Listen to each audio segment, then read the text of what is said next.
Wrestling fans, promoters, wrestlers, and anyone who enjoys pro wrestling now have something new to be excited about. The Wrestling Fans International Association, the WFIA, is back. WFIA is an association that exists to promote, grow, and support professional wrestling throughout the world. Membership is free. Your membership includes a free digital bi-monthly publication of the Wrestling Fan News newsletter, association updates, voting privileges, and much more. Please go to thewfia.org, that's THEWFIA.org, and become a member today.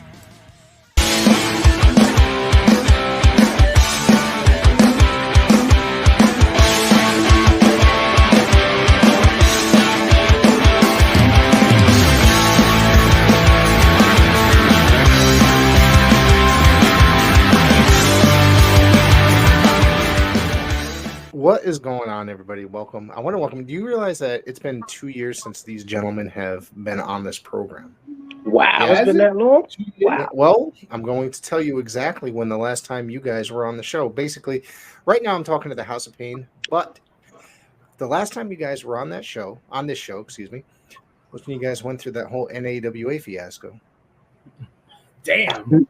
No, Professor, you're wrong this time, Professor. How am I wrong? We came back again to promote the Empire Pro show. Okay. You did. Okay. I think you got me on that one. Yes, sir. I said, okay. All right. The Empire Pro, and you guys gave me the whole history of Empire Pro. I am wrong on this. Holy shit. But either way, we're gonna have a good time tonight. Shooting. I got the Professor. I got him. You did. I very rarely forget stuff, and I He's so happy with himself. By the way, I'm turning that nickname in because I've been, there's too many people with that damn name. I need something cooler, I guess. Really? You the only Professor I know. What about Mike Tenay? Mike Tenay was the Professor. Yeah. Did he forget and for a short time on a different podcast, referee TV Bill Thompson was the Professor at one time as well. Was he? Really? Oh. So maybe we should rename him tonight. Nixon, what you think? I mean, let me finish what's in this cup, and we might have a couple names. I don't know. I'm thinking calling him Rick, the Real Deal. As long as none of them are. We'll shop through. Let's not make any hasty decisions at the moment. As long as none of those nicknames are derogatory. Did you guys hear me? Jesus Christ! Oh, did you guys hear me at all? I think I went out for a second. Yeah, as long as it's not derogatory, right? Is that what you said? Yeah. Okay. All right. Yeah, I think I glitched out right after I said that. So what's going on with you two gentlemen? I see you guys are still capturing gold all over the place. Most recently, Chicago, Illinois. Yeah, what's going on with you gentlemen? You want to take this? No, you like talking. I gotta take over. Yeah, we took a long 13-hour drive to the good old Chicago, Illinois. Did you at least get gas money? Or did you spend more on gas than it? Actually, to be honest with you, the gas wasn't that bad. Like when we first left, we left Connecticut. We did the first time I had to get gas. We was like in the middle of Pennsylvania. Yeah. So it wasn't too bad. And then after that, the next time was Indiana. Okay. So it wasn't too bad. It wasn't too bad. You must have a good car. I mean, I got a brand new 2021, and I feel like when I get to Springfield, Mass, I got to fill up again. Yeah, I purposely did that. I bought one of those economy cars. I purposely did that for road trips, so it doesn't, because my last car used to eat gas. So I purposely bought that. Yeah. Well, yeah, I feel like maybe we stopped in Ohio, like in between Ohio and Indiana for gas. Yeah. Okay. All right. After PA. Yeah. How was the pricing out there? It was pretty much the same. Maybe give or take 40 cents or so, but That's quite a difference, man. Yeah. So, Yeah, I would say it yeah. add up. Yeah. Yep. But yeah, we left Thursday night, and we got there the next day 11 in the morning, and Wow. we truly I We felt crossed the like state line of Illinois at 11 o'clock. right. I feel We didn't get out of like that. I feel like that trip there. I mean, we done road trips before, Yep. but this was like the first time for that distance, for that long ride. I mean, even the West Virginia ride, me and Nick did. How many hours was the West Virginia drive? That was 7. Okay, that was 7. Seven Okay. to get there, but in total, we probably did about the same amount, about 13, because we drove there, wrestled, and then fucking hit the road, and we didn't stop until we hit PA. We Right. were in Allentown when we stopped. Right. So these two last road trips is the first time that it was just Nick and myself.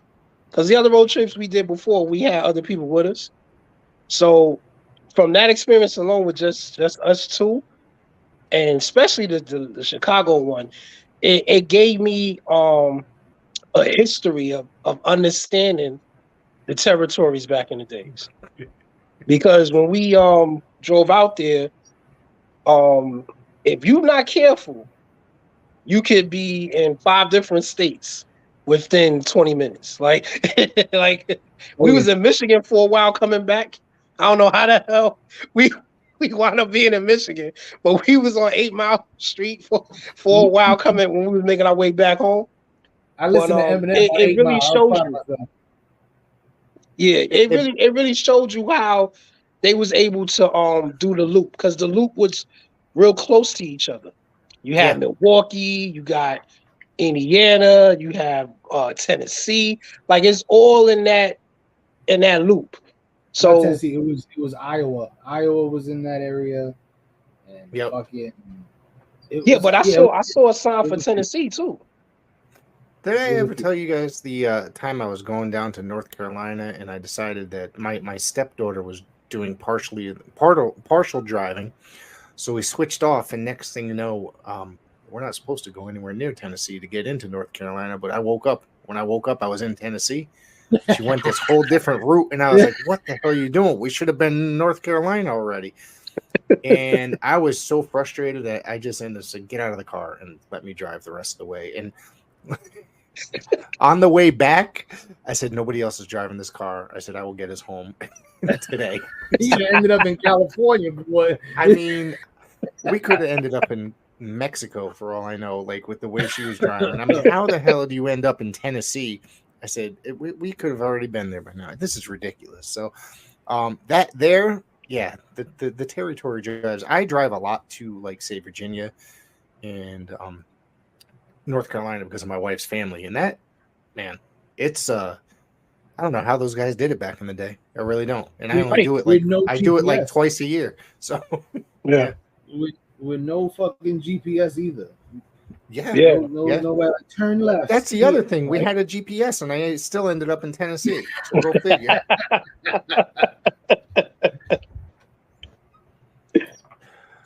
So how was 13 hours? We came back 10 pounds heavier. I do this every podcast when we win a belt, so I'm gonna do it again. Where the hell I can go? You're groovy. You guys are welcome to do whatever the hell you want. You know. Look, he's got his too. Look at that. 11 times, baby. 11 times. So you guys have captured gold everywhere you go, and most recently, you guys have captured the. Let me see if I can get this right. The World Association of Wrestling, correct? The North American Association. You've captured the North American Tag Team Championships. Is that correct?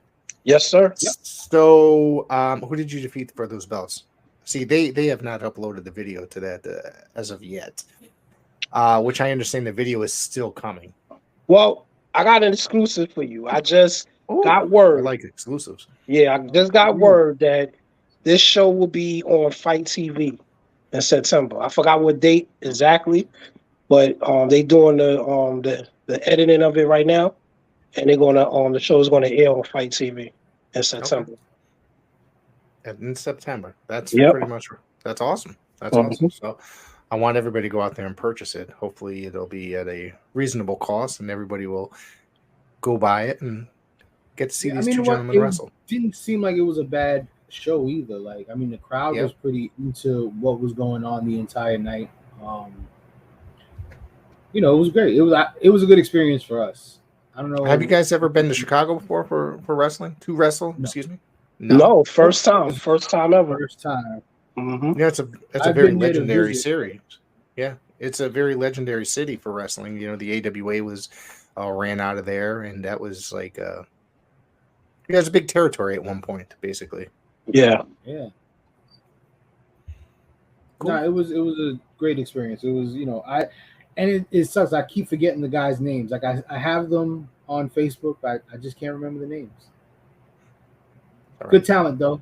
They gave us a fucking run for our money. I see that there was also like Tom Latimer and Camille were also on the show, right? Yes. Yep, they was there. They was there. They was pretty cool too. Pretty cool people. That was the first time we met them. Pretty cool. Funny story. Night was running a little long. Camille looks at us and goes, how long you guys going? Quicker than you think. We'll be in and out of there.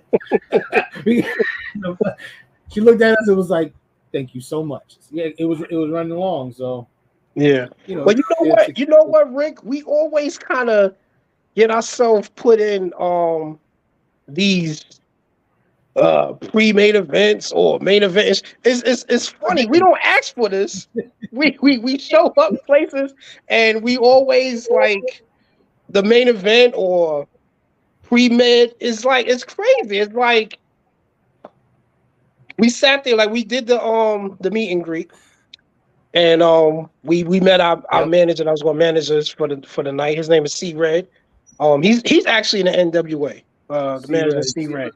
Damn cool. So he comes to us and he goes, well, Nick has stepped away for a second.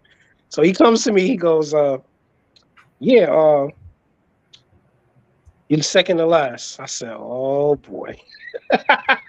I said, tell my tag partner that when he gets back. It's like, it don't matter where we go. It's like we always, but I mean, I guess that's a good thing because the promoters can see that we can elevate their crowd because the match before us, they was putting on like a WrestleMania. It was like they was going for a long time. And it was like so and then when we got out there, and it was good too, because like when we did the meet and greet, people was coming up, they kind of wasn't sure who we was. They knew we was wrestlers, but it was like, oh, okay, all right, yeah. And then when they saw us in action, did you get to sell any merch did you sell any merch while you were out there? Yes. A little bit. So like I think not too much, but we sold, there's somebody walking around Chicago with a House of Payne shirt on. I love it. I think we would have sold more if we was like before intermission. We would have sold more. That's very possible. That's definitely very possible. So, because after the show, like we kept getting swamped, by workers and fans. They all respected what we did, so that was good. I always like that. I always like to go somewhere where nobody knows us, and break them. You know what I'm saying? Whether we baby faces or heels, make them hate us and make us shit. We had them saying HOP. We had them screaming out HOP that night. So I'm proud of that. That right there is one thing that I enjoy. Is to do that because it's like, okay, that's considered being a real worker, where you can go somewhere they never seen you before, don't know you, you know what I'm saying, and get engaged into our matches. I live for that. I love doing that. No, that's good because it's like especially when they have like that perception of our look. Yeah, they see two big guys and they're like, oh, whatever. Then they see us move slow or whatever, and but you guys are actually pretty quick for guys your size. I can't wait for the video. I want to see it, so hopefully it'll I don't know, whenever the date's announced. So you guys also aren't you celebrating your 9th year as a tag team? Yes, sir. How do you Yes. put up with each other that long? How are you putting up with each 9 other years. that long? I don't know. I'm surprised that Kim hasn't killed me yet. I'm gonna be honest. Well, Rick, you know what it is? It's the mutual respect we have for each other. You know what I'm saying? Like all these years that we've been up and down the road, like we never like really got into it. You know what I'm saying? Like we agree and we disagree on certain things, but we never let it get to a point where, oh fuck you, man, fuck you, and I ain't talking to you. Right. You know what I'm saying? Oh fuck it, I'm gonna do singles. Fuck, you know what I'm saying? Like we never had, and that's kind of rare, especially for the amount of years we've been together. Like other people can't really say that, but we always had that mutual respect for each other. But I always had that respect for the Knicks though from the first time I met him. You know what I'm saying? Like I just know how to, and I do that with everybody. I don't try to cross any boundaries, and I don't try to be, better than people. You know what I'm saying? Because there's always, somebody that knows a little bit more or whatever. Even if they know a little bit less. You know what I'm saying? You can always learn from somebody. And I never, approach Nick like, oh well, fuck you. I know more than you, or he knows more than me, and it's never nothing like that. You know what I'm saying? We always had a mutual respect, even when we putting our matches together. You know what I'm saying? Sometimes I can call Nick Ho's match for his whole match. I can call the whole thing, and sometimes he can do the same thing for me. Super kick and a super kick and a clothesline, and he's like, I got the rest. No, but just to like build on what he was saying, like we don't step on each other's toes, and we make each other better. Like me and him are really complete opposites. Hakim is kind of more like laid back, and he'll watch shit and observe, and I'm a little more like, what the fuck? Like I'm always ready to fucking. It's the end of the world all the time. I'm like ready to fucking like, what the fuck? Why is everybody so dumb? But he kind of counteracts that, like, nah, let's just chill, let's just watch. So I mean, we kind of balance each other out. And like you said, we never had really cross words. I mean, we annoy each other to no end, but we don't fight. Like we don't argue. Well, that's what brothers do. May I interrupt for 1 second? Sure. There's some breaking news, even though this will air tomorrow. EC3 just won the NWA World Title. Okay, you can go back to what you're looking for. Oh, okay. I have other. If we're doing spoilers, I have other news from that show as well. What was that? I haven't watched the rest of tonight yet. So what's up? Camille lost the title. What? To whatever the hell that girl's name is. Oh, I'm not watching it. I'm not watching the NWA anymore. Fuck it. There's no reason to watch it. Did she get signed somewhere else? No, I don't know. Now that I think about it, a lot of the titles changed hands today. It looked like, because yesterday and today, and it looks like, are they going to do like a whole nother facelift of the company? That's what I was getting. That's what I was thinking. Because I guess Colby Carino won the junior title yesterday. He won the juniors. He defended it. I think that was like one of the last matches I saw. He defended that. A whole bunch of shit. Like the new U.S. champs, U.S. tag champs, new damn.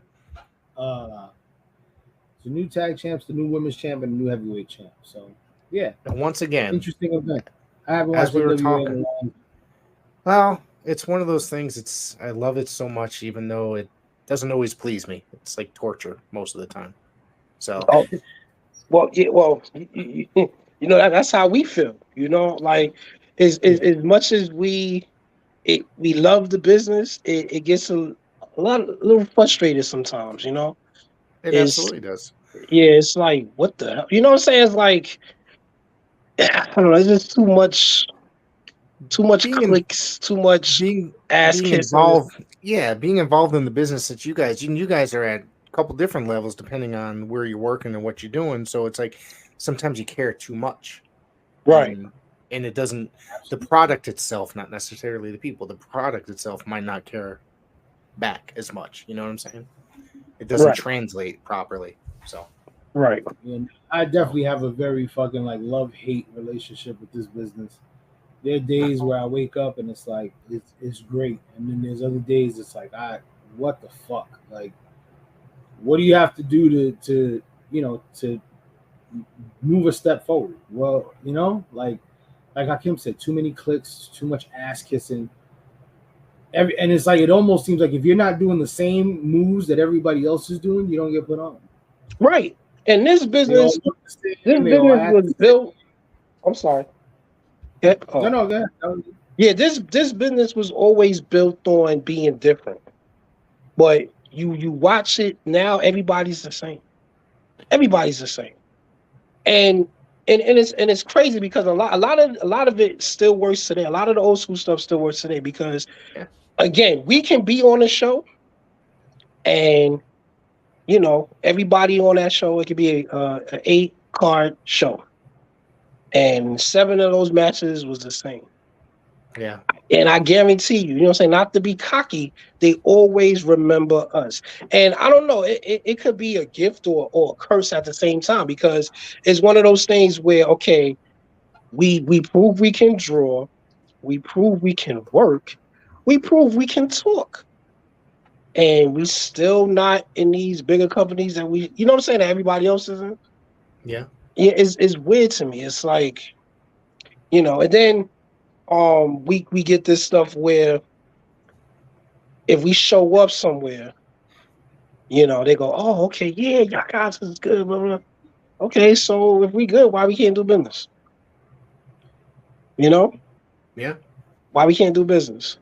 Oh, because I'm not in your inbox. I'm not liking everything you do. I'm not sharing everything you do. I'm not, blowing smoke up your ass. It's a weird time. I mean, and anything you do is about who you know. But right. I feel like, especially with us, we know everybody, and everybody knows us. So why are we not getting these? Why are we not getting these breaks? Why are we not getting these breaks? You guys have been around a long time. You guys made a lot of connections. I see that firsthand from working with you guys as long as I've worked with you guys. So I don't understand either. How, when every year when the NWA puts out that they're looking for new teams for their Crockett Cup, that it's just everybody that's under contract to the NWA. No surprises, no outside talent. They'll maybe pick one guy from the town that they're working. You see what I'm saying? What's even worse is when they take 2 randoms and put them together. So, right. Yeah. Yes. You have teams like ourselves that have been busting our ass trying to stay a team, and in every sense of the word, a team. Not a singles guys one week and team the next week, a real tag team, and we don't get those shots and we don't get those opportunities. I could go on a whole tangent about that situation alone. You know what I'm saying? Like, there's certain things about this business that really upset me. And it's like it takes a lot of that passion away sometimes because it's not worth it. Like, me and Hakim are a good tag team. No, not to be cocky, not to pat ourselves on the back. We are a good tag team. I mean, I've been watching you guys for 5 years now, and every time I see it, I'm impressed every single time I walk away. Every time. Yeah, thank you. Like, thank you. We appreciate that, man. And like I said, everybody says it, everybody do it, but then when it's time to do business, then it becomes a little crazy, It's like we put in these predicament where they want to use us, but then don't want to pay us what we deserve. You know what I'm saying? And yes, and then you pay somebody else more because not because of their experience. Because I took a poll, maybe a year ago, of certain teams out there that gets a little bit more on burn than we do, and we outlasted all of them as far as a team. They say 2 years, 3 years. Well, I'm like, are you serious? So we're really the veteran tag team here that's been together the longest, and we still don't get the props that we deserve. And it's not even, and that's the thing. Like, we're not looking for y'all to like everything we do, share everything we do. None of that. We just looking for opportunities. opportunities to move on, opportunities to be in these bigger companies, because it's like we belong there. It's no doubt in my mind we belong there. But it gets to those points where they treat us like we're just fresh out of wrestling school. Like, They don't treat us like we've been doing this for years. They don't treat us like a lot of the dudes that y'all booking we help put on. You know what I'm saying? They don't act like that. Like a lot of these guys that are progressing more than us, we gave them their big breaks. Where when they was coming up, promoters didn't want to mess with them because it was like, oh, he's green. We don't know who that person is. We vouched for them. We put them on. We had opportunities. We talked to other promoters to to give them a shot. And then a lot of times they might surpass us a little bit. Do they return the favor? Absolutely not. They act like we don't exist. But like I said before, if we show up to where they at is, oh, HOP this, HOP that. Oh, your guys is good. I was just about to say that. I was just about to say, like, any promoters that watch this, and this is probably not going to be the best thing to say. If you're not going to book us, don't sit there and fucking tell me to my face, oh, you guys are a great tag team and you guys are this. Just shut the fuck up. Just shake our hand and we keep it moving. If you don't tell us that we great and then constantly look us over and pair up these whack ass, half-ass tag teams. Mm-hmm. I'm sick of it. Like we deserve it. We need to be out there more. And I'm sorry. Like we constantly take pay cuts, and everybody's know your worth. Know your worth. All right, listen. Me and Hakim have done some booking. We've paid people. I know. Yeah. A lot of money. Some of them not worth the money. I'm gonna be straight up on it. Right. And then, like my partner just said, know your worth. It gets a little tricky when you say your worth. Now, of course, if you landed somewhere where you had a deal, whether it was, now we got AEW and of course WWE. If you did MLW, NWA, Ring of Honor, Impact. Okay, that makes sense because you had, Universal, United States coverage. Right. They've been on. They had all of those companies I just made have somewhat of a TV, but because you, the top dog in your school, you think you deserve money from somebody that's been on Impact or been in AEW, or you get what I'm saying? So it's kind of funny when it comes to the money. And a lot of these dudes say they worth and this, that, and the third, but it's like, do you even really know your worth? Like your worth start to change as you evolve. And like I said, if you get on TV, blah, blah, and that's how me and Nick determine our price. Like we can't go crazy and be like, well, $1,000 for the House of Payne.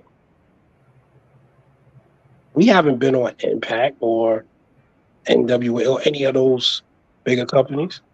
So we gotta be reasonable. We gotta be reasonable and make it make sense. You local, it's like, okay. And then it also depends on a company as well, because if they're not drawing as much. Yeah, what their budget is. What the budget is. And like some of these dudes don't see it that way. They see it as, well, let me try to get as much as I can. And then you take a look at them, again, they barely booked because their prices is crazy.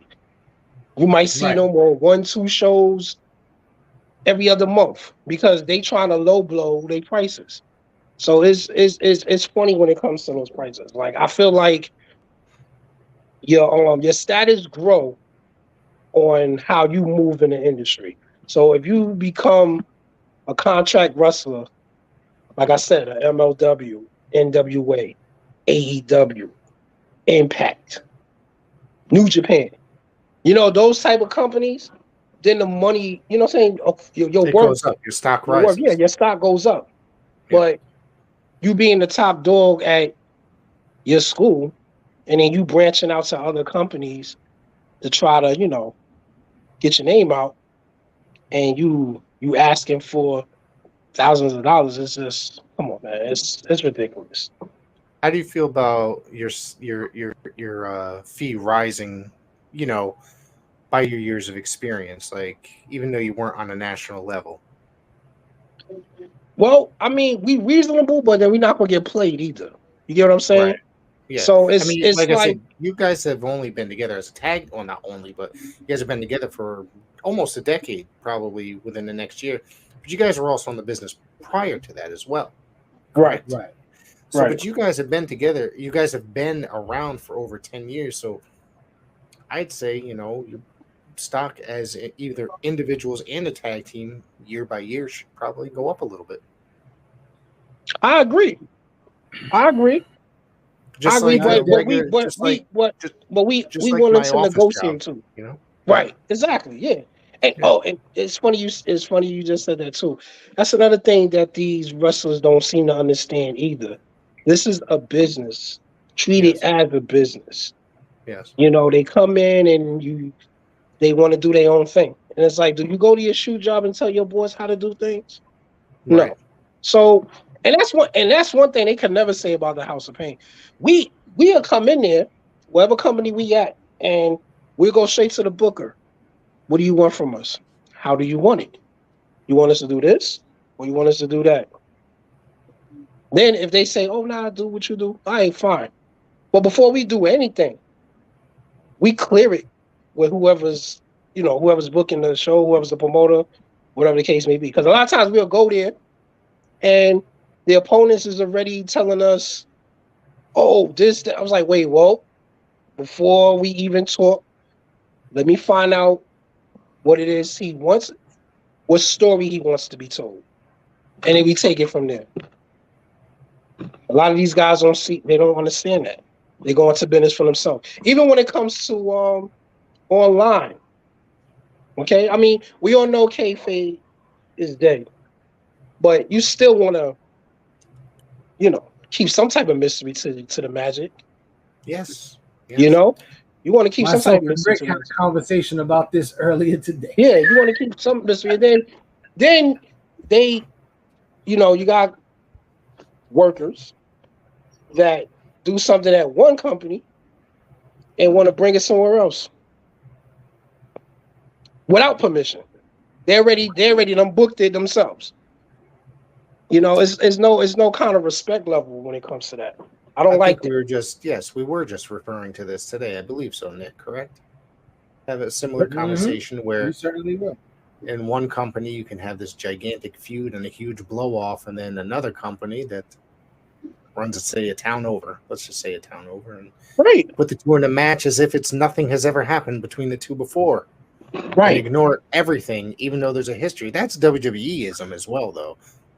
WWE will ignore the fact that people had feuded for many, many years, and I think at one point that's like, okay, I'll give you an example. Snuka and the fuck is the guy? Piper had this gigantic feud in WWF.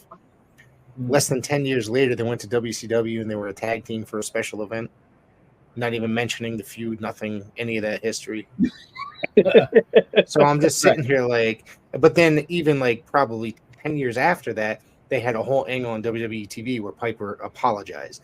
So the whole thing, none of it made sense. Yeah, it doesn't. It don't make any sense at all. Right. It doesn't. And, people sticking to their time. It's like, come on, every match that they want it to be WrestleMania. It's ridiculous. It's like pulling teeth sometimes with these guys. And I don't know if it's a lot of times I think they just believe their own hype. And then when things don't go their way, they go on social media crying. Everybody, it's all great when, if the booking is right. Then because something happens, and all of a sudden, the booker's an enemy now. The promoter's the enemy now because it didn't go your way. You know, maybe something happened. Maybe they had to change directions. But I don't even understand that part of the game either. Because, I mean, at the end of the day, it's supposed to be a business. Right. And a lot of these guys that running companies, I feel like, are throwing parties every month. They don't care if they turn a profit. They throwing a party. Book their friends, book whoever they want to see, any darling they like, or somebody that was on TV that they like, put them up against their friends. Not drawing shit. Not drawing nothing. Yep, not care if they draw or not. Pay whatever. It's like a little party every month. There's some weekends where you could see the same fucking match 3 times that weekend. Friday, Saturday, and Sunday. In towns right across from each other, you see the same matches, and that's why I don't understand. Where it's like we're not afraid to do business. Like, why have the same exact match in the week? You know what I'm saying? The same weekend. Right. It's weird. It's weird to me. My favorite too is, you know, going back to what Hakim said about, you know, people crying and complaining and all that, is I notice a lot of people struggle with mental health, and that is a very serious subject. Very serious. Yep. But I noticed there's some wrestlers, they only have mental health problems when they're not winning. Or when they don't have a belt. When you have a belt, life's good. Yeah. Oh, I'm a champion. I got 3 belts. I'm oh my God, I'm the greatest in the world. You start losing, now it's meant, oh, now I gotta take a break and I gotta walk away. Everybody's got issues. I've seen that a lot on my social media. I'll tell you that much right now. You know that I don't get involved in none of that business. I just, any of the personal stuff I keep away from, you know. Like, right, I don't comment on none of that crap. Yeah. It's the same thing with me and Hakim. Me and Hakim go through shit. You think we don't have problems at home? You think there's no things that we stress out about? But no, we use this business to get away from all that shit. Yes. Right.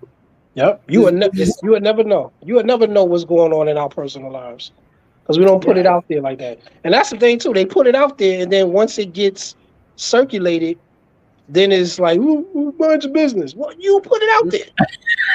That's the power of social media. Yes, you put it out there. Yeah. If you didn't want nobody to know, you shouldn't have put it out there. Yeah. Social media is ridiculous. People just put out the shit just to get noticed, and then once they get too much crapped on, and then that's when they turn around and cry. So right. Yep. Yeah. My favorite post is, I'm going through so much, but please, no one text me. Then shut the fuck up. Don't put it online. Why are we fucking? What's the vicious circle? You're looking for attention, so you can say you don't want attention. Knock it off. You put the phone down, log out, and fucking take care of yourself. Yeah. I just put on wrestling. Wrestling. That's it. You would think, Rick, the way we get treated is like we done went through people's companies and robbed them, or stuff with their women, or did something. You know, I just don't understand what it is. Hold people up for money or anything like that, did you? Never. We never held anybody up for money. We never. We never went in somebody's company and try to tell them how to run it. You know what I'm saying? Like, never. We don't. And that's another misconception. Everything we've gotten has been given to us because of the work we put in. When you get the House of Payne, you don't just get 2 fucking wrestlers who are gonna come out there, slap their leg, and fucking go, come on, let's go. You're not getting that. You're getting, me and Hakim are a walking fucking wrestling company. Yep. We can book, we can fucking cut promos, we can agent matches, we do everything. Yep. We set up rings, take down rings, we've done it all. Yep. You guys have had worn many different hats in the world of professional wrestling, as you just said. And you've done a lot of booking over years as well. Listen. And I was having a very good conversation about the 2 of you gentlemen last night. Okay. And I said that you guys are so the way you guys can put storylines together. I was talking to Ref Bill, just for the record. We did a show together, and we were talking about how the mind that you guys have as far as that goes is just incredible. The way that you guys can put a story together It's unbelievable. That everything makes sense. You guys put long-term storylines together, and it's just it works basically. Like I said, you guys have worn many hats in the industry. Yeah, no, I mean, I know it works. I see half the guys that no one touches that we decide to book. Now all of a sudden they're everywhere. Now all of a sudden they went from not being known at all. Nobody wants to book you to now all of a sudden now they're getting booked and we're not. Right. It's like what the fuck? What's going on here? Right. And we help them in some kind of way. We help them in some kind of way.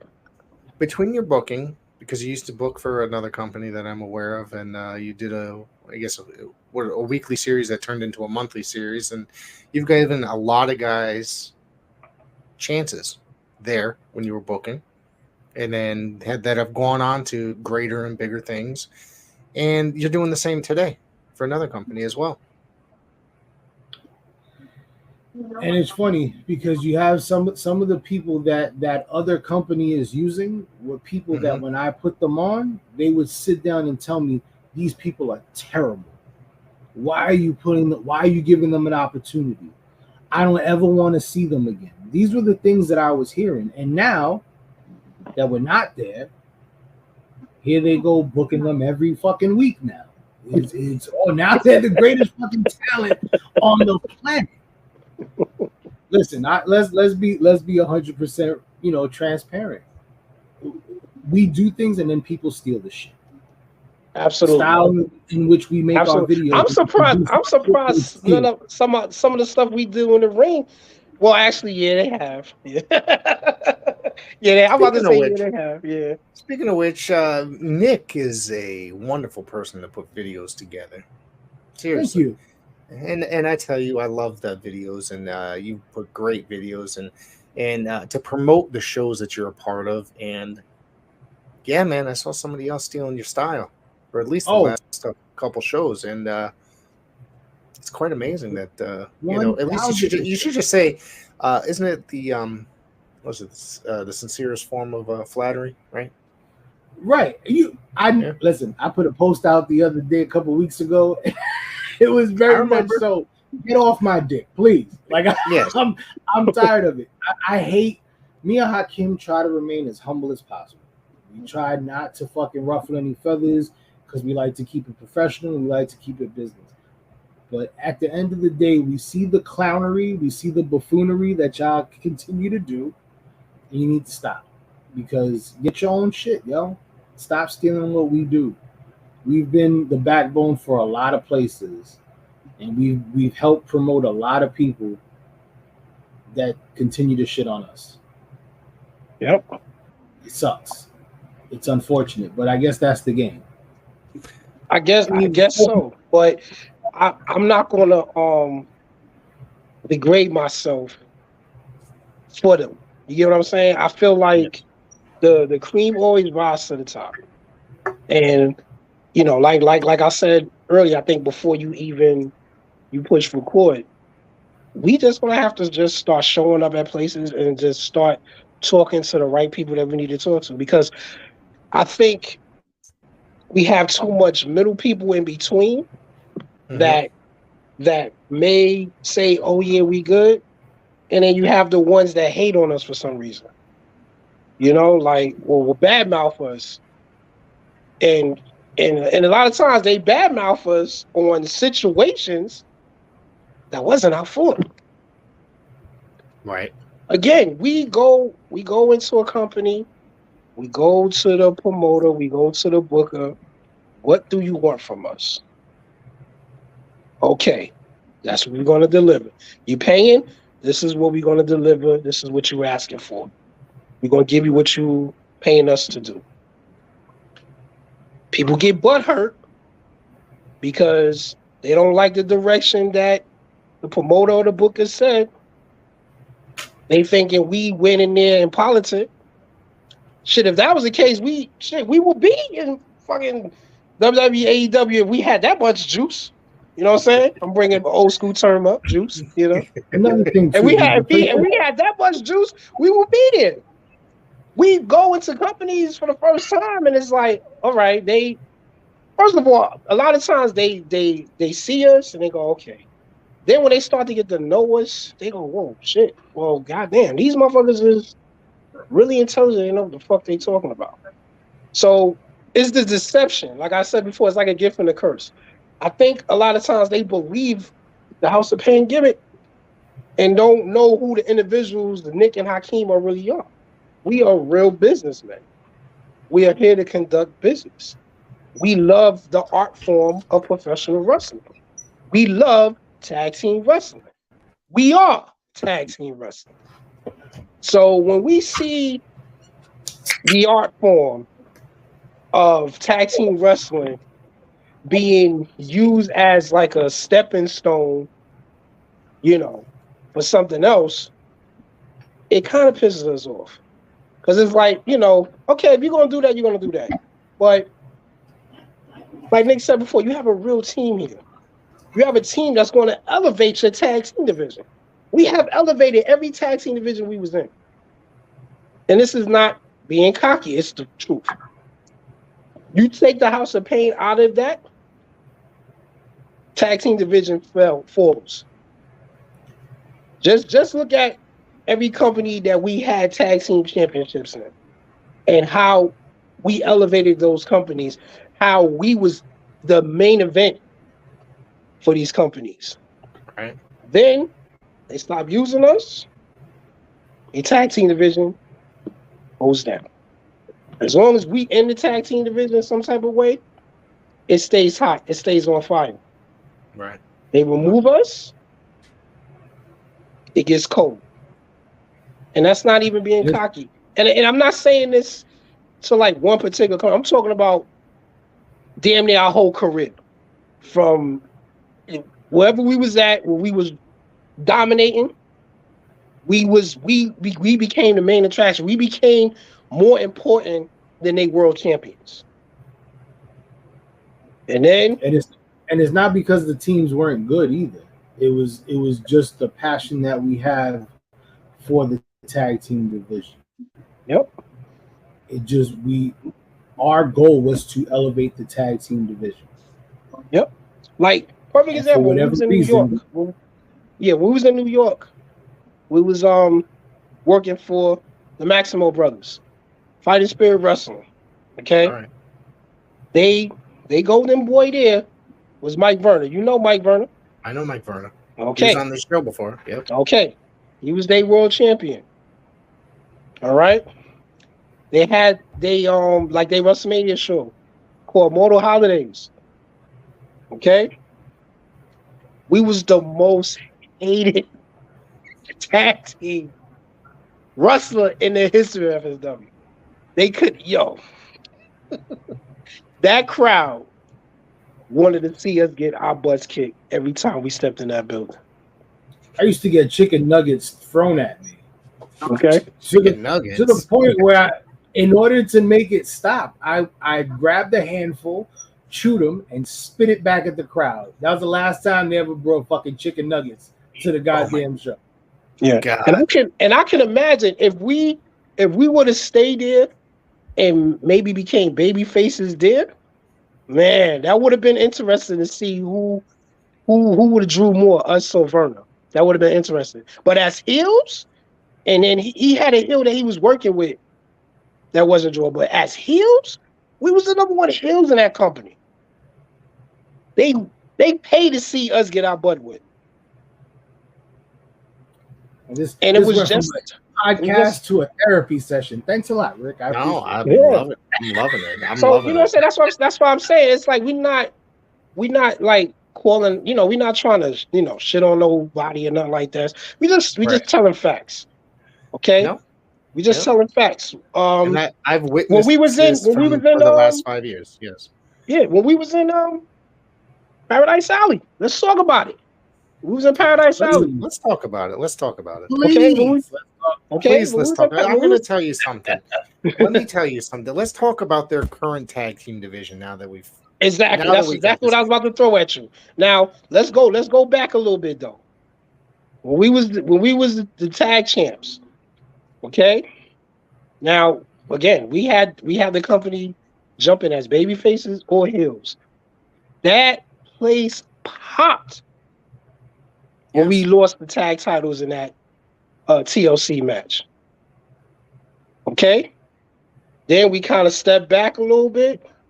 Was that the one against the Haven? Yes. Was that the one? Okay. Yes. All right. Yes. We stepped back a little bit. What happened to the tag team division after that? I mean, it was miserable. There you go. Enough said. I don't gotta say no. I don't gotta say no more.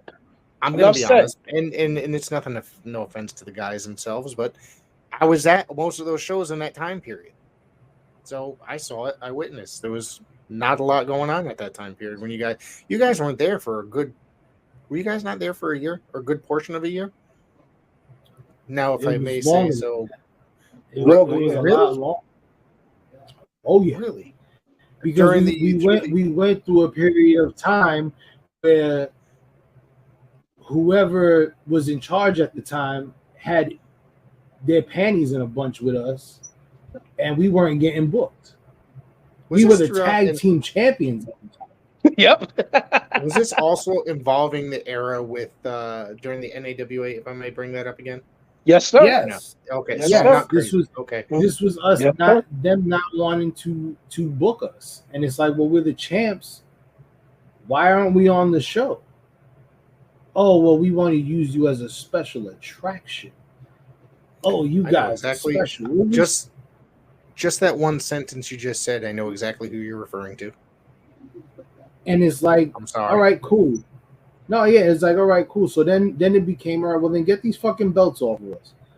Because we are holding off dates for you, but we're not getting put on. So let's drop these fucking things. We drop them. We take a step back. Now, I don't know. I mean, I'm pretty sure it's already known out there. Me and Hakim were in charge of alley fights. Yep. It was very easy for us to say, you know what? This is our show. We're in control of it. Let us be the fucking top stars of the show. Did we do that? No. We've never done that. We've taken a step back to put on younger talent, to put on guys who weren't getting opportunities and to build them. Let's fast forward now. I know we're talking about one thing, but let's fast forward now to Coliseum Pro. Me and Hakim are in charge of that. Have you seen us on one show yet? You have not stepped in the ring outside of helping set it up, I think. So, as far as show-wise, you guys have not stepped in the ring at all. Yeah. Now let's go to, and this is again not a shot at anybody in particular, but let's go to other promotions. All their bookers, all their promoters are fucking champions where they are. They're running shit and they're on top of the game. We don't do that. We're not selfish that way. It's very common in the wrestling business. You can run your company how you want, but for other places to look at us and go, these guys. Listen, we could put ourselves over but we don't.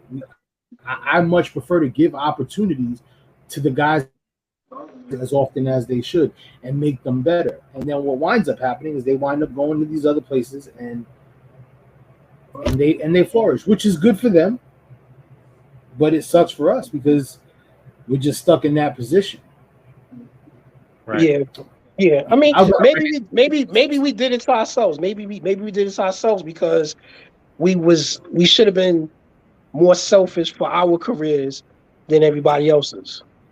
But then again, if we're the only ones that are good and nobody else is becoming good, then who are we gonna work with?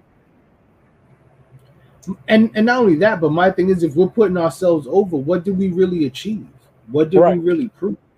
Right. To give ourselves something is not. It doesn't mean as much as going somewhere where there's someone else in charge and that person sees your talent and sees your ability and bestows that trust in you to carry their championships or to carry their stories. If I'm doing this shit for myself, what are we really doing? All we doing is, all right, well, if I have full fucking control, of course I'm going to be at the top. For me, that's why you don't see House of Pain on shows that House of Pain is booking. That's gonna fucking change. I'll tell you that much. But I'm just saying that we've always looked out for other people. We've always tried to not be selfish in that respect and help other guys. And there's some guys that do really appreciate it, that truly, appreciate what we do for them. And then there's others that they don't give a shit. As long as they get on, they get on. Again, I guess that's just the business now. That's part of the wrestling business. They don't, I've always heard it referred to as a cutthroat business in a way. Yeah, and I mean, I had this conversation with Paul Roma years ago. I said, y'all had more of eternity in y'all era. Y'all actually kind of put each other on. If somebody was good, blah blah. I said, this era, is every man for himself in this era. You think that's what's missing about the wrestling business? Yeah, absolutely. Yeah, absolutely. That and real businessmen that's in it to make money. I feel like I said before earlier, I feel like a lot of these promoters are throwing parties every month for themselves. They don't care if they turn a profit or not. They throwing parties, booking people who they love, they want to brush up on. Let me take a picture of this person, throw it over my social media. And that's that. Right now, I mean, there's camaraderie. Let's not get it twisted. There's camaraderie in the business. However, if you don't fit into that club, if you don't fit into that clique, no matter how talented you are, no matter how good you might be, or no matter how much of an asset you might be to the company, if you don't fit in, you ain't in. And that's my biggest problem, because everybody likes to say, oh no, we give opportunity. I don't give out. You give opportunity to the people that kiss your ass. Right. You give opportunity to the guys that you know that, all right, yeah, they're gonna be something. So let me do good for them now, so I can get shit off of them later when they make it. Right. Take advantage of what they do. It's just not that's not how we do things. Right. Like, we've never been those type of dudes. We've always felt like Hakeem said earlier, the cream will rise to the top, and we'll get noticed eventually for our stuff. Because if we wanted to be cutthroat motherfuckers, we could. But it's just not our style. You know what I'm saying? It's just, and the funny thing is, we can do that, and they don't even know that we're doing it. But they got their ass so far up their own asses, they won't even realize it. If we choose to do that. Some of these dudes got their head so far up promoters' ass, if they spit, it's coming out of his mouth. You know what I'm saying? Like, it's that kind of fucking, and it's like, bro, I'm not gonna do that. I'm not gonna do that. We could talk business, we could be respectful, we can do what we need to do. Let's make it happen.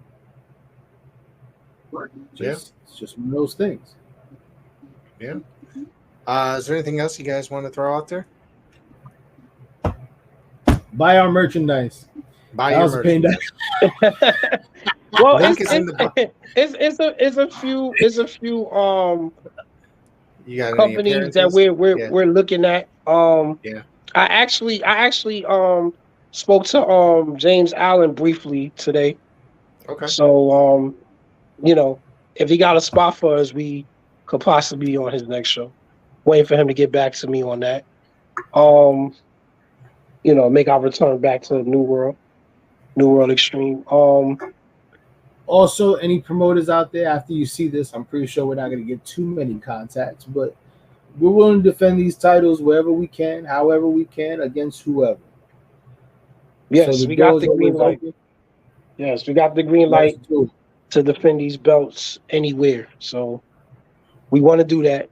The promoter just asked me that too the other day when we want to defend them. And I told him, I said, well, I don't know.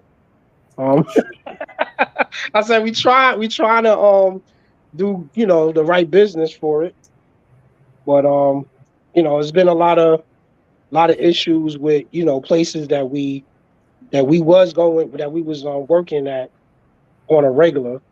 I'm not going to go into the personal business on that, but there's been a lot of things going on with a few companies that we've been working with that they got to handle their business. So as they do that. as they do that, we're open to go anywhere. Reached out to a few companies, like I said, New World Extreme, Monster Factory. We looking to possibly do something there. I've been waiting for a little feedback on that, but this dude here, he act like, he a superstar. He can't get back to me. So I guess it might be one of those situations where we just gotta pull up. We trying to see if we could get back. We went there once years ago. That's CCW in Jersey. Actually, there's a couple of companies in Jersey that I reached out to. They responded back. They letting us know for their future shows. So we probably be back in the New York, New Jersey region this fall. I'm saying probably around October or so if everything goes the way it's supposed to go. Speaking of October 13th, October the 13th, Friday the 13th, Coliseum Pro Wrestling. Me and Hakim, we brain trust behind that and producing that show. Rick is also a part of it, doing the commentary. West Haven Elks Lodge, 265 Main Street, 7:30 p.m. You have the address. Yeah, let's go follow Coliseum Pro Wrestling. We got a lot of stuff coming up there. There's going to be a lot of interesting things happening. We having our first women's match with Daje Simone and Unforgiven Salem. Tag team title match between Hustle and Muscle against Social Influence. And we got a lot of surprises coming for that one. That's going to be a really interesting show. So yeah, check that out. Thank you, gentlemen, for spending the last hour with me speaking about what's going on in your current wrestling life. Absolutely. Absolutely. This is either going to get us more bookings or people are going to be like, we're never booking these fucks again. Well, book these guys because everything they said here makes sense. Okay. Listen. Right. We got friends in Chicago. We got friends in West Virginia. So we don't have to be here. And that's the thing they don't seem to understand either. Like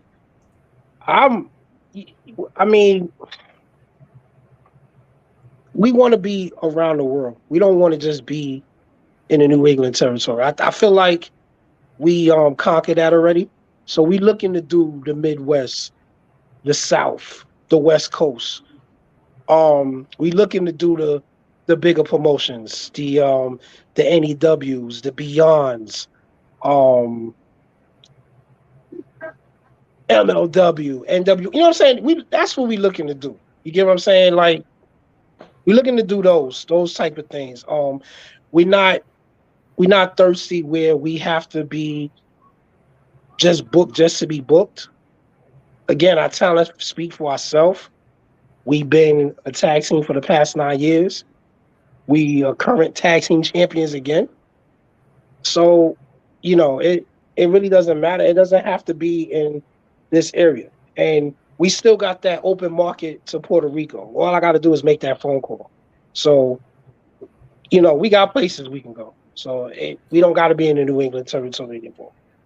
So we could just. You brought up West Virginia. Shout out to Real Shoot Wrestling. Like always treating us good.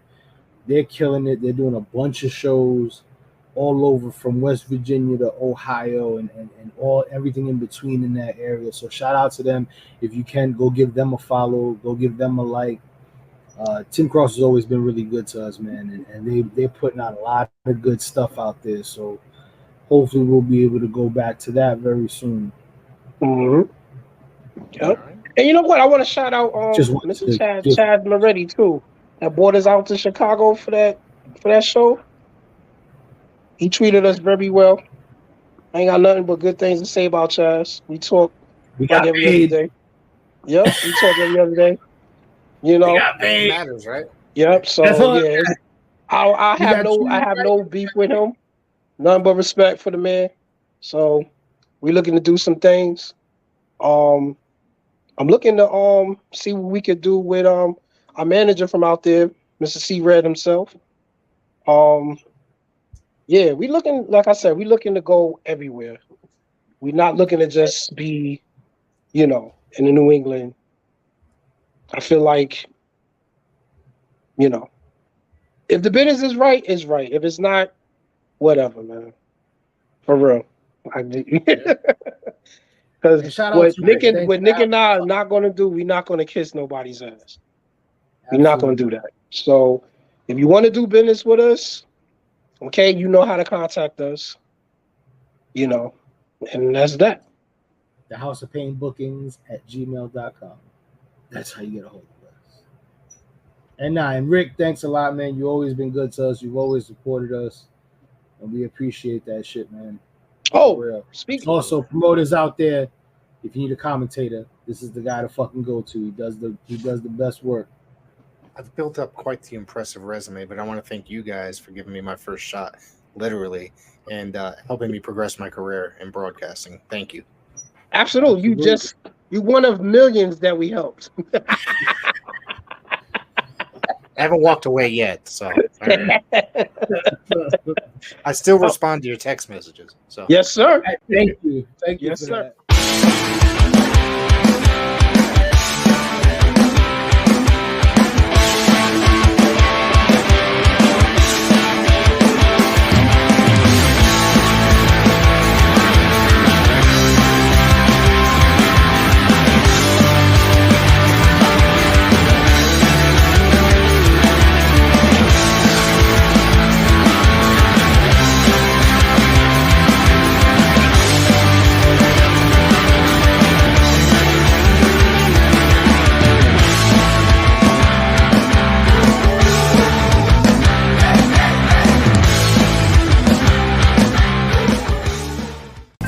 Hi, this is Bob Smith. You might remember me from my years at Pro Wrestling Illustrated magazine.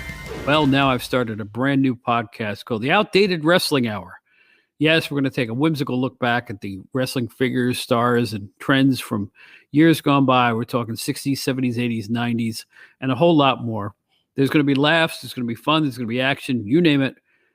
Please tune in for The Outdated Wrestling Hour, wherever you get your podcasts. Available on all streaming platforms. It's professional wrestling's greatest, largest, privately owned wrestling library. All the classic hits, flips, slams, and pins of yesteryear are on one place. It's Ultimate Classic Wrestling. Check out the Nature Boy Ric Flair, Hulk Hogan, Mr. USA Tony Atlas, Tito Santana, Rick Martel, a who's who of professional wrestling's greatest spotlight stars ever to grace the squared circle, all in one place. Grab the best seat in the house for memories and mayhem on Ultimate Classic Wrestling.